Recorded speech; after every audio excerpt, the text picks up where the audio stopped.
ನಮಸ್ಕಾರ ಸ್ನೇಹಿತರೆ, easy to ಕನೆಕ್ಟ್ಗೆ ನಿಮಗೆಲ್ಲ ಸ್ವಾಗತ ಸುಸ್ವಾಗತ. ಸ್ನೇಹಿತರೆ, ನಮ್ಮ ಕರ್ನಾಟಕ ರಾಜ್ಯದಲ್ಲಿ ಪಂಚಲಿಂಗ ಕ್ಷೇತ್ರಗಳು ಇವೆ. ಈ ಪಂಚಲಿಂಗ ಕ್ಷೇತ್ರಗಳಿಗೂ ಮತ್ತು ಗೋಕರ್ಣದಲ್ಲಿರ್ತಕ್ಕಂತಹ ಆತ್ಮಲಿಂಗಕ್ಕೂ ಬಹಳ ಸಂಬಂಧ ಇದೆ. ಅದೇನು ಹೇಳ್ತೇನೆ ನೋಡಿ. ಪುರಾಣಗಳ ಪ್ರಕಾರ ರಾವಣ ಆತ್ಮಲಿಂಗವನ್ನ ಒಂದು ಪೆಟ್ಟಿಗೆಲಿಟ್ಬಿಟ್ಟು ಅದಕ್ಕೆ ಬಟ್ಟೆಯನ್ನು ಸುತ್ತಕೊಂಡು ಲಂಕಾಕ್ಕೆ ಬರುತ್ತಿರುವಾಗ ಗಣೇಶ ಬಂದು ತಡಿತಾನೆ. ಅದರ ಬಗ್ಗೆ ಕಥೆ ಎಲ್ಲರಿಗೂ ಗೊತ್ತಿರ್ಬೋದು. ಗಣೇಶ ಆತ್ಮಲಿಂಗ ಇರುವ ಪೆಟ್ಟಿಗೆಯನ್ನ ಭೂಮಿ ಮೇಲೆ ಇಡ್ತಾನೆ. ಆಗ ಅದರಲ್ಲಿರ್ತಕ್ಕಂಥ ಆತ್ಮಲಿಂಗ ಏನಿದೆಯಲ್ಲ, ಅದು ಬಂದ್ಬಿಟ್ಟು ಭೂಮಿಯನ್ನ ಸೇರತ್ತೆ. ಇದೇ ಬಂದು ಮಹಾಬಲೇಶ್ವರ ಆತ್ಮಲಿಂಗ ಅಂತ. ಇದು ಈಗ ಗೋಕರ್ಣದಲ್ಲಿದೆ.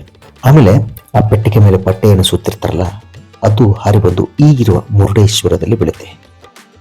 ಅಲ್ಲಿ ಒಂದು ಲಿಂಗ ಏರ್ಪಡಾಗುತ್ತೆ. ಅದು ಒಂದು ಬೃಹದೇಶ್ವರ ಅಂತ. ಆಮೇಲೆ ಪೆಟ್ಟಿಗೆ ಹಾರಿ ಹೋಗಿ ಒಂದು ಸ್ಥಳದಲ್ಲಿ ಬೀಳುತ್ತೆ. ಅಲ್ಲಿ ಒಂದು ಲಿಂಗ ಏರ್ಪಾಡಾಗುತ್ತೆ. ಅದನ್ನ ಸಜ್ಜೇಶ್ವರ ಅಂತ. ಇದು ಬಂದು ಕಾರವಾರದ ಹತ್ತಿರ ಇದೆ. ಆ ಪೆಟ್ಟಿಗೆಯನ್ನು ಮುಚ್ಚೋಕೆ ಒಂದು ತಂತಿಯನ್ನು ಬಳಸಿರ್ತಾರೆ.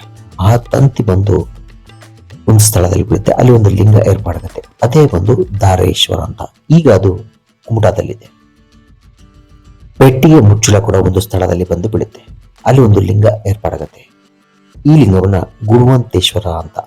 ಇದು ಇಡುಗುಂಜಿ ಬಳಿ ಇದೆ.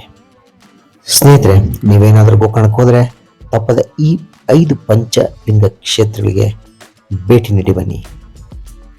ಸ್ನೇಹಿತರೆ, ಈ ವಿಡಿಯೋ ನಿಮಗೆ ಬೇಕಾದಲ್ಲಿ ಲೈಕ್ ಮಾಡಿ, ಕಾಮೆಂಟ್ ಮಾಡಿ ಹಾಗೂ ಸಬ್ಸ್ಕ್ರೈಬ್ ಮಾಡೋದನ್ನ ಮರಿಬೇಡಿ. ಮತ್ತೆ ಹೊಸ ವಿಷಯಗಳೊಂದಿಗೆ ಭೇಟಿ ಆಗ್ತೀವಿ. ಅಲ್ಲಿವರೆಗೆ ನಮಸ್ಕಾರ.